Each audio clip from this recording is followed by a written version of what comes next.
निहारे चवे तो ओ मुझे यार जा दीवानो मुखे याद अची रहियो आ मक्को भी सागियो आ गलियूं भी सागियूं हे माण्हू भी सागिया जेके कुटे वरी कुटींदा हा कुटे वरी कुटींदा जेके मुझे जिस्म जे मथा बाहि जानम भनीदा हुया पत्थर रखंदा हुया हिन यार जी दामन छडे चयम कुसण कबूला मगर यार जे दामन मां हथ कढण कबूल नाहे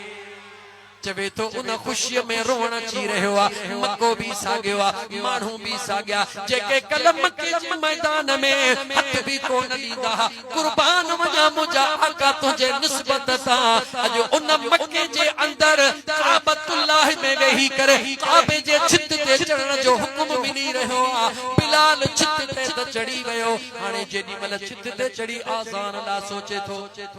हेॾे निहारे हेॾे निहारे हेॾे निहारे आवाज आयो बिलाल जी मुझा सोना काॾे थो ॾिसी काॾे थो ॾिसी आका सोचा थो त बदर में खैबर में ज़मीन जे जंहिं टुकरे ते बीही अज़ान ॾींदो हा मुहड़ त काबे ॾे कंदो हा अॼु जॾहिं काबे जे मथां बीठो हा अज़ान त ॾियां मुहड़ काॾे कया जवाब मिलियो बिलाल फर्श ते हुजी त हिन काबे ॾे निहार जॾहिं काबे जे मथां हुजी त काबे जे बि काबे ॾे ऐ मुसलमान शुक्र कर जो खुदा मुस्तफा जो गुलाम बनायो शुक्र कर खुदा महबूब जो उम्मती बनायो थे जेड़ो आई तेड़ो तू जेड़ो नहीं तू तेड़ो नहीं तू भलो हई टियों दफो तो सजण साईं जो फकीर चवे तू भलो हई छो भलो हई मां तोखां सवाल करे तुंहिंजो जवाब तुंहिंजे ज़ुबान मां तोखे ॾियारियां तो वट जेतिरो इज्जत वारो मेहमान ईंदो उनखे तोहफ़ो ओतिरो भलो ॾींदे या मिड़ई ॾींदे जवाब ॾे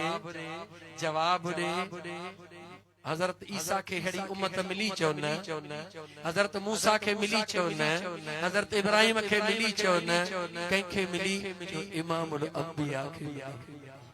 नबियन जे सरदार के मिली जवाब रे तू कंहिंजे कुणे में आयो हई जवाब त दे कंहिंजे कुणे में आयो हई कंहिंजो उम्मती हई तसव्वुर कर शुक्र कर नाज कर जो मुझे खुदा तोखे मुके इंसान बनाए मुसलमान बनायो मुसलमान बनाए पंहिंजे महबूब जो गुलाम जंहिं महबूब जे सदके खुदा हिते ई लेखो कोन कयो हुते वरी कहिड़ो हजरत मूसा कलीमुल्लाह कोहे तूर ते मौजूद माफ कजो तांजो टाइम ज्यादा वठी माफ कजो बस 2 मिनट बर्दाश्त कयो हजरत मूसा कलीमुल्लाह कोहे तूर ते मौजूद अल्लाह तबारक व तआला जे ज़ात बाबरकात जे तरफ ऐलान थींदो आ ऐ मुंहिंजा सोहणा मूसा जी मुंहिंजा करीम रब ही इलाइका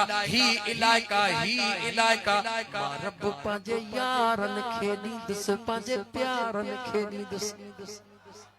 मां रब पंहिंजे यार जे यारन खे ॾींदुस मां रब पंहिंजे प्यारन खे ॾींदुस मूसा कलीमुल्लाह चयो मौला तुंहिंजी मर्ज़ी मोटी आयो बनी इसराइल क़ौम में अची ॿुधाई त जो अल्लाह ही हुकुम फरमायो ही इलाइका मां पंहिंजे प्यारन खे ॾींदुस सभिनी गॾिजी चयो सोहणा मूसा तूं अल्लाह जो कलीम हुई असां तुंहिंजा दीवाना पारो कर मोटी अर्ज़ कर इहे इलाइका असां खे मिलन असां तुंहिंजा तूं असांजो असांजा त तुंहिंजा हज़रत मूसा कोहे तूर ते ओ मुझा करीम रब मुझी उम्मत चवे थी असां भी तुझा बाधड़ा हो ये इलाका असां खे दे उन्हन लफ्ज़न में चवा या हिन लफ्ज़न में चवा त रब चयो इन्हन खे दिया रब चयो इन्हन खे दिया हा मुझा मौला रब चयो ही उहे हन जन के मनो सलवाला है दिनम जन प्या त मौला सा के चौन प्या त मौला सा के अदरक भी दे मौला सा के थूम भी दे मौला सा के बसर भी दे मौला सा के लूण भी दे मौला सा के मिर्च भी दे इनन के त हिकड़ी शे दिया त घुरण जे ला तैयार इनन के तू तो चवी तो उथो त हली काफरन सा जग कयो लड़ो तोखे जवाब था जन त इज़हब अंत रब्बुक फकातिला तू जान तुझो रब जाने मुझा मूसा इनन के कोन ॾींदुस मौला के खे ॾींदे मौला के खे ॾींदे मुझे बेटे रब फरमायो इन इलाइकन जी बादशाही उन्हनि खे ॾींदुसि जन जे पेट सां पत्थर ॿधल रहूं था पर मुझो यार सगड़ो कंदो त बच्चा बार जानियो कुर्बान करे छदीदा ऐ कलीम हे इनन रीद में जेके तुझे गालन ते एतराज कने हे इलाका उनन खे दीदस जेके मुझे यार जा एड़ा तैयार हुंदा जो पेट सा पत्थर बदन हुंदा पर जे मुझो मुस्तफा सद कंदो त जीव जीव चई बच्चा बाहर कुर्बान करे छदीदा हे इलाका उनन खे दीदस मौला केर अल्लाह फरमायो व यत्तबिऊन नबियल उम्मी उन मुझे उम्मी महबूब जी ताबेदारी करण वारा इते एकड़े जुमले के खोलण थो चाहियां मता के मुल्ला जे वर चढ़ी वनी ऐं तो के चवे तो उम्मी मना अनपढ़ियल तो हिकड़े जुमले में धक हणीस मुझे मुस्तफा के अनपढ़ियल चवण वारा जे मुझो मुस्तफा अनपढ़ियल त तो के कहिए मां जे लाल इल्म सेखारियो जे करे दरिया खालिया त तुजी शाख किथों थी वहे जवाब दे याद रखी छद उम्मी उम मना मां मना बुनियाद मना असल केतरियो कुरान जो आयतूं पढ़ा रब चवे तो उनन खे दीदस जह महबूब जे करे मां रब हिन कायनात के सजायो आ उन जे गुलामन खे अता कंदसे उनन जे गुलामी जो उनन जे बादशाही जो हिकड़ो जिक्र कया बादशाही केड़ी ॾिनई वेठो मस्जिद नबवी में आ नालो अमीर उमरा वेठो मस्जिद नबवी में आ मिस्र मां गवर्नर खत लिखंदो आ ऐ मुझे मुस्तफा जा दीवाना 12 महीना पूरा थी वया हे जेको फलाणो दरिया हेते सी को न वहंदो जेसते औरत न्याणीअ जो कुंवारी न्याणीअ जो खून न वहाइबो हाणे हुक्म कयो इजाजत जो हिकड़ी न्याणीअ जो खून वहायो त दरिया वहे असा जा फसल मानू मरण लगा सुकण लगा अमीर उमर वेठो काथे अचो मदीने में जवाब दे काथे वेठो आ मदीने में वेठो आ खत किथों आयो आ जो मिस्र जे गवर्नर लिखियो आ अमीर उमर मिस्र को न वयो गवर्नर ने को न वयो गवर्नर ने खत न थो लिखे वेही मदीने में वेही मुझे मुस्तफा जे अंगण ते वेही मुझे मुस्तफा जे कदमन में वेही करे उन वारी दे खत तो लिखे ओ दरिया तू छो न तो वही तो के खबर ना है तमा के रहा मां मुस्तफा जो गुलाम हां याद रखी छद दरिया जेकर अल्लाह ऐ अल्लाह जे रसूल जे रजा जे ला वही तो वही देखार जे नथो वही त तुजी ना है दरकार साला खुदा ऐ मुस्तफा काफिया लेकिन समझण जो जुमलो वेठो मदीने में आ खत वारी ने थो लिखे मुझे मुस्तफा जे नौकर के भी खबर आ त वारी भी मुखे सुञाणे थी त ही मुस्तफा जो गुलाम छा थियो थई कलमे पढ़ण वारा केड़ी ऊंधियूं पट्टियूं पढ़ियूं थई अमीर उमर के खबर आ त मिस्र जे शहर जी मिस्र जे मुल्क जी वारी भी मुखे सुञाणे थी त ही मुस्तफा जो गुलाम आ जदे गुलाम जे खत के जमीन सुञाणे थी त गुंबज़ खतरा वारो महबूब गोठो गाजी खान मरखंड जे गुलामन के को तो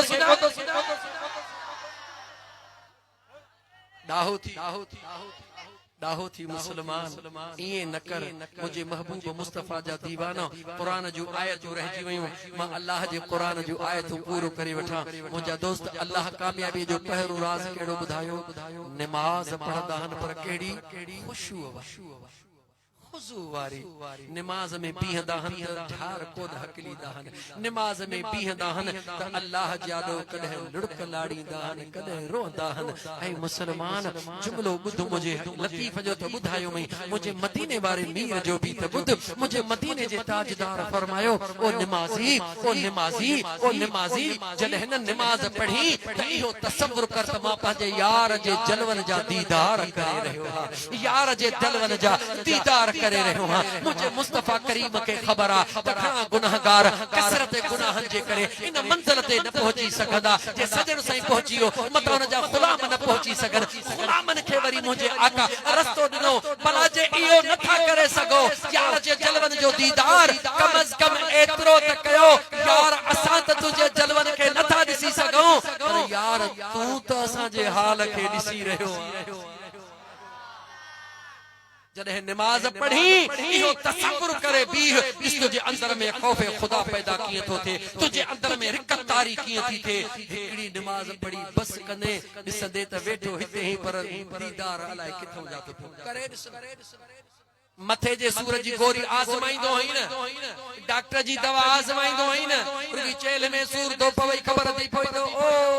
नौशहर में फलाणो माण्हू पहुचो ते चेल जो सूर ऐं चेल जे सूर जो तमामु आज़माइण वारा कॾहिं बुलंदीअ वारो तरीक़ो बि आज़मा कॾहिं यार जे दीदार जा तरीक़ा भी आज़माए ऐं मुसलमान छा चवां यार हो पिरीअ वठी या कर पिरीअ जी पचार इन्हनि ॿिन्ही खां धार शल कादिर कंहिंखे न करे निमाज़ निमाज़ निमाज़ कामयाबीअ जो पहिरो राज़ अॻिते हलायां तकलीफ़ बियो नंबर अल्लाह जे कुरान ॿुधायो वल्लज़ीन हुम अनिल लग़्व मुरिदून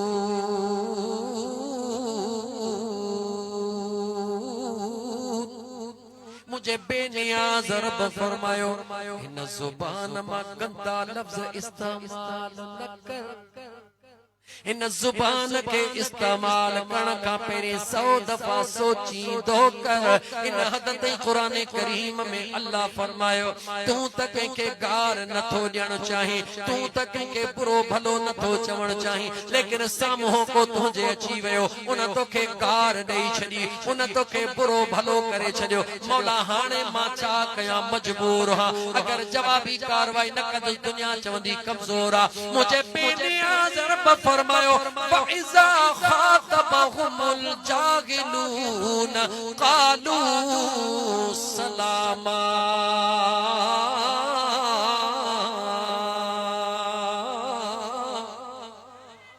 मुझे बेनियाज़ रब फरमायो तोखे गारियूं ॾियण वारे गारियूं ॾिनियूं तोखे ताना ॾियण वारे ताना ॾिना तोखे मेहणा ॾियण वारे मेहणा ॾिना जवाब न ॾे उन जाहिल खे अस्सलामु अलैकुम चई हलियो वञ हुन जा दर्जात किरंदा वेंदा तोखे अल्लाह अर्शन ताईं पुॼाए छॾींदो सब्र ऐं सहब पैदा कर झगड़ा खत्म थी वेंदा झेड़ा खत्म थी वेंदा इख्तिलाफ खत्म थी वेंदा अमन ऐं सुकून वारो माहौल बणजी वेंदो वल्लज़ीन हुम लिज़कात फाइलून रब चए थो जेको ॾिनो थमई उन जो 2.5 सैकड़ो ग़रीबन खे ॾे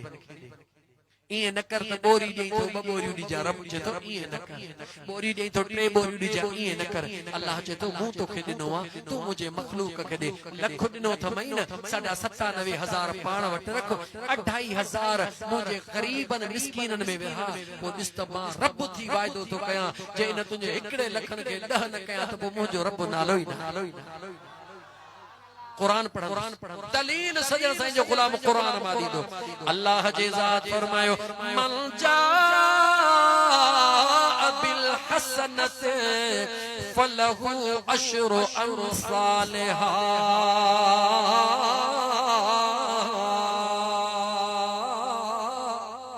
मुझे करीम रब फरमायो अगर मां अल्लाह जे नाले ते 1 लख खर्च कंदे मां रब थी वाइदो तो कयां त दुनिया में 10 ॾींदोसि दुनिया में 10 ॾींदोसि आखिरत जो हिसाब अलग मता इने मां इहो समझी त मौली साहब ॻाल्हि कई बना मौलवी खे ॾियां मौलवी खे न ॾे कंहिं ग़रीब खे ॾे कंहिं यतीम खे ॾे कंहिं मिस्कीन मौलवी वेठो हा न हींअर भले तूं मूंखे ₹1 ॾेई वञ वध में जज़ाकुमुल्लाह खैर बस घणी ड्रेग कोन कंदुसि पर जेकॾहिं न कंहिं मिस्कीन खे जेकॾहिं न कंहिं बेवह औरत खे जेकॾहिं न कंहिं यतीम खे ₹5000 ॾिनई त रातिनि जूं रातियूं ॾींहंनि जा ॾींहं तुंहिंजे बचड़नि खे पियो दुआऊं जवाब दे कंदो या न कंदो ऐ मुसलमान इन मिस्कीनन जी मदद कर इन गरीबन जी मदद कर इन बेवह औरतन जी मदद कर यतीमन जी मदद कर इस तो मुझो रब कीअं थो राज़ी थे मुझो मदीने जो ताजदार कीअं थो राज़ी थे ऐ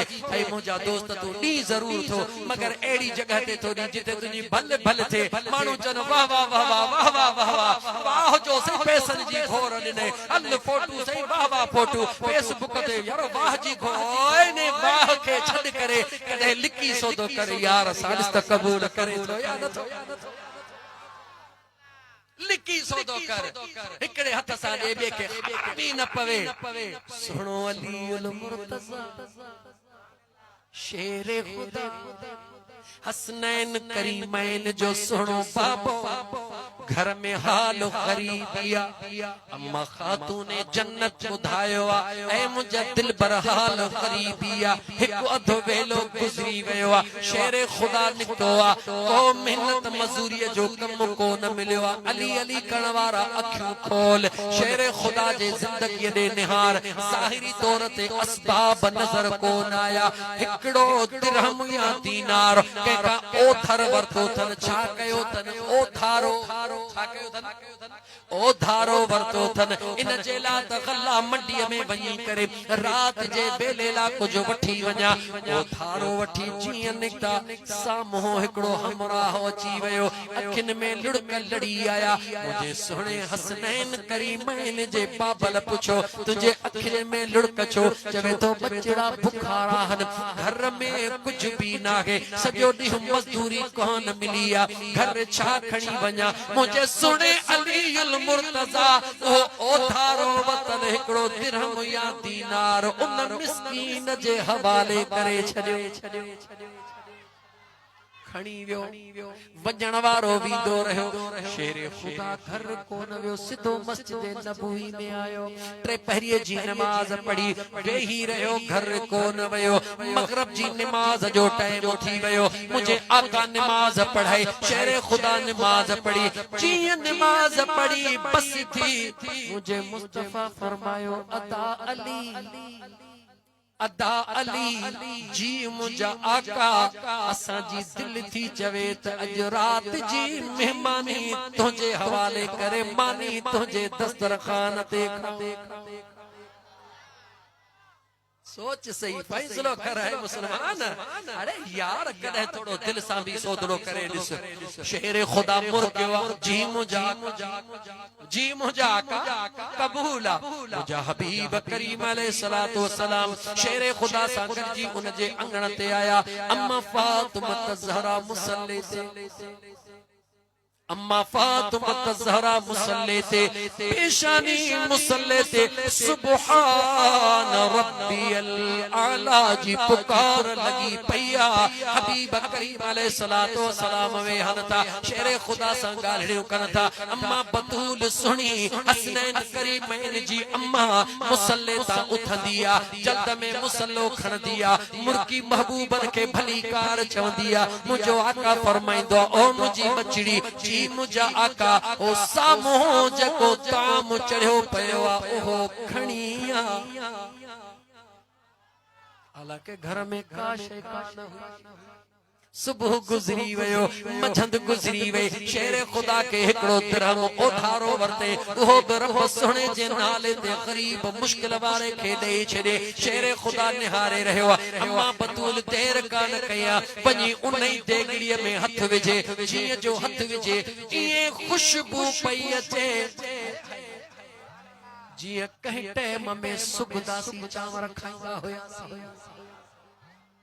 हाने तला केड़ा बिज अची यार खबर ही कान थी पवे मुझा दोस्त हिकड़े घर में चढ़ंदो पाड़े में खुशबू इंदी हुई ये हुबकार थी वया अम्मा खणी आईया मुझे मुस्तफा फरमाया अदा अली खा मुझी बचड़ी खा जदे खाने लगा हजरत अली सुने इशारो दिनो अम्मा फातिमा के तो मुखे छो न बुधाई त घर में पयो अम्मा फातिमा इशारो दिनो तो मुखे ब खबर काने त किथों आयो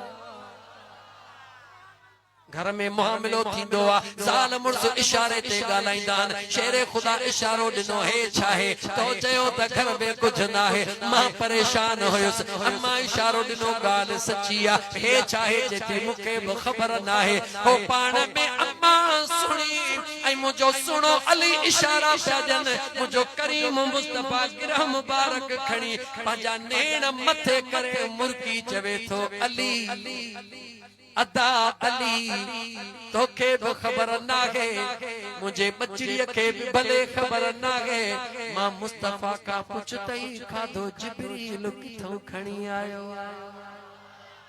मुझे करीम मुस्तफा बुधायो अदा अली याद रखी छड़ जा वो जेको दीनार तो अल्लाह जे राह में कहे मुश्किल वाले जी मुश्किल दूर कया रब तुझे घर में जन्नत जे खाधन के हाजिर कयो जवाब दे सुनो शेरे खुदा एकड़ो दिरहम दे जन्नत मा खाधा अचन तू असा दींदासी यार कबूल कोन कंदो ऐ मुसलमान पहरो महीनो खत्म थियण ते फेब्रुवरी शुरू थियण ते याद रखी छद अन्न जी ॾाढी खोट गरीब ॾाढा परेशान है 70-80 रुपया अटे जो किलो खुदा जे वास्ते अगर खुदा ॾिनो थई न भला तू 8 ॾे मुर्गी तो खाई न उहा 15 ॾे करे छड उहा 15 ॾे करे छड उन हिकड़ी मुर्गी जा पैसन मा अटड़ो वठी के गरीब मुमकिन है उन गरीब जा बवेला निकरी पो न मुझो यार तो के राजी थी ऐ रोज कुकड़ खाण वारा हिकन बे दे खा ओ ट्रे वेला मानी खाण वारा बवेला का हिकड़ो वेलो छने उन यार जे खातर जह दिनो थई उन जे खातर हिकड़ो वेलो मिस्कीनन यतीमन के खारा इस्त मुझो पीरी राजी थे थो या न थो ऐ मुझा दोस्त बस शॉर्ट कट रस्तो इहो थे आसान रस्तो इहो थे खुदा जे कुर्ब जो रस्तो इहो थे मुझे महबूब जे सहाबा जो जिक्र 5 मिनटन में करे मां ठीक 6:30 बजे हितों हेठ लहा मुझे सोने सैयदना सिद्दीक अकबर रज़ी अल्लाह तआला अन्हु अबू बकर सिद्दीक दे निहार अबू बकर सिद्दीक दे निहार वरी चवा तो अबू बकर सिद्दीक दे निहार पंहिंजे घर में सुतला या मुस्तफा जे घर में सुतला जवाब दे सिंधी कौम जा रहवा सिंध में रहण वारा तडे जी इज्जत केतरी प्यारी हुंदी आ मां एकड़ो मिसाल बराबरी जो दाहे पर एकड़ो ये जंग जे लिहाज का जट को मिसाल तो जाने के बराबरी न समझ जा जे करे को पंज खून करे अचे भी कहे चंगे जे न अचे बंगले में टिकंदो आ तो वो पाजी इज्जत समझी बुधा एसपी या आईजी के वेझो अचण दींदो आ जवाब दे छा चवंदो मुझे तने ते आयो मुझी इज्जत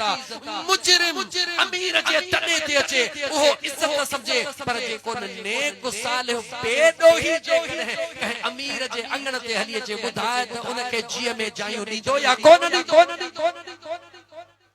तोखे पांजे तडे जी इज्जत प्यारी आ मुझे मुस्तफा के जेको पांजे तडे जी इज्जत प्यारी आहे अरे ही ओ मुसलमान अरे माफ कजा अरे वारो लफ्ज डाडो गंदो अस्तगफिरुल्लाह ताला रब्बी सजना साईं जे दीवाने के लफ्ज कोन सुहे अल्लाह ताला माफ फरमाए आई मुजा मुसई चवण पे चाहे अरे निभागी विच मा निकरी वे आई मुजा मुसलमान भा खुदा जे वास्ते गौर कर अबू बकर सिद्दीक हुआ जे जला मुजो मुस्तफा फरमाए आई अबू बकर मां मुस्तफा सबनी जा थोरा लाहे छड्या पर अबू बकर तुजो थोरो मुजो रब क़यामत जदी है पान लाही वरी अबू बकर जो इश्क निहार शेर खुदा के वसीयत पियो करे कहीं शेर खुदा के वसीयत पियो करे खोल तफसीर कबीर इमाम राज़ी सोने के खोल शेर खुदा के वसीयत करे चवे तो ऐ मुझा दिलबर अली जेडी मल मुझो कफन थी वने नमाज़े जनाजा थी वने मुझे हिन जसद खाकी के खणी मुझे मुस्तफा जे दरवाजे ते रखजो अग में भले जो मुझी न्याणी आयशा सिद्दीका है भले जो उन इजाजत दई छदिया पर अग में मुझी मजार न ठाहे जो महबूब जी गुंबज़ खजरा जे दड़े ते रखी करे तालड़ो लगो पयो हुजे कुंडड़ी लगी पई हुजे मुझे जसद खाकी के रखी करे मुझे महबूब ते दुरूद सलाम पढ़जो मुझे आका ते दुरूद सलाम पढ़ जाओ अगर महबूब राजी थी इजाजत दीदा दरड़ो पाणी खुली पवंदो जे दरड़ो खुली वने त अबू बकर के अंदर यार जे कदमन में रखजो जे दरड़ो न खुले त अबू बकर के जन्नतुल बकी जे हवाले करे अचजो इए ही कयो वयो शेरे खुदा जसदे खाकी रखी करे सैयदना अबू बकर सिद्दीक जो सलातो सलाम जो तमाम जमी सहाबा बेही नजरानो रोंदन अखन सा पेश कयो महबूब जे गुंबजे खजरा जो दरड़ो खुलियो अबू बकर कदम में अची वयो कहजे रज़ा सा आयो जवाब दे कहजे रज़ा सा आयो कहजे अंगण ते आ जो उन पुनल जे अंगण ते आ जिते 70,000 मलाइक रोज सलातो सलाम पढ़ण जे लाइ 70,000 सुबह जो अचन 70,000 शाम जो अचन उन मुझे सुने सिद्दीक़ अकबर अञा इए न चवा त मुझे सिद्दीक़ अकबर खे अगर नाग डंगो हणी तकलीफ दींदो आ पुट खे तकलीफ अचे त मां मरहम रखे पी रखे दोस्त रखे अबू बकर सिद्दीक़ खे तकलीफ अचे त मरहम मुझो मुस्तफा करीम मुझे सुने अबू बकर के न रंजा मुझे सुने अबू बकर के तकलीफ न दे अगर तू मुझे न दिल भर अबू बकर के तकलीफ दी दे उन जी तबीयत मुझो मदीने जो घोट पाण पुछण ऐ मुसलमान उन लुआबे दहन दे निहार जेको अबू बकर सिद्दीक जे कदम के नसीब थियो आ ऐ मुझा दोस्त अजीज मुझे मुस्तफा जे प्यार जे इंतहा निहार ओ लुआबे दहन खूह में पवे त खूह खारा मिठा थी वजन केतिरियूं हदीसूं पेश कया हजरत अनस बिन मालिक रज़ियल्लाहु तआला न फरमाइंदा महबूब मोहट मेहमान थी आया उथण मल महबूब मुझे दस्तरखान सा हथो गयो जरे दस्तरखान पुरानो थी गयो अचानक बाह में किरी पयो बाह में जो किरियो हिय जो मथे कढऊं त जण नओ कंपनी मां कपड़ो हाणे पाण फरमायो यो मंजर सदे जड़े मेरो थी विदो त बाह में विझंदासी निकरदो त वरी नओ थी निकरदो कपड़े के मुझे मुस्तफा जो हथ लगे बाह में वने त नओ थी निकरे जे जे हंज में मुझो मुस्तफा आराम करे उन अबू बकर जो मकाम छा ऐ मुझा मुसलमान भा मुझे नबी करीम अलैहिस्सलाम जे सहाबा जो अदब कर हुजूर जे आल सा प्यार कर मुझे मुस्तफा जे सहाबा जो अदब कर इंशाअल्लाह ताला जन जो चैन यारन सा प्यारा उनन जो हिते भी बेड़ो पारा होते भी बेड़ो पारा हकीकत में जे करे मां तो के बुधाया असा डबल पंजतनी हो अहले सुन्नत छायो डबल पंजतनी हो मुझा दोस्त अजीज हिकरा घर वारा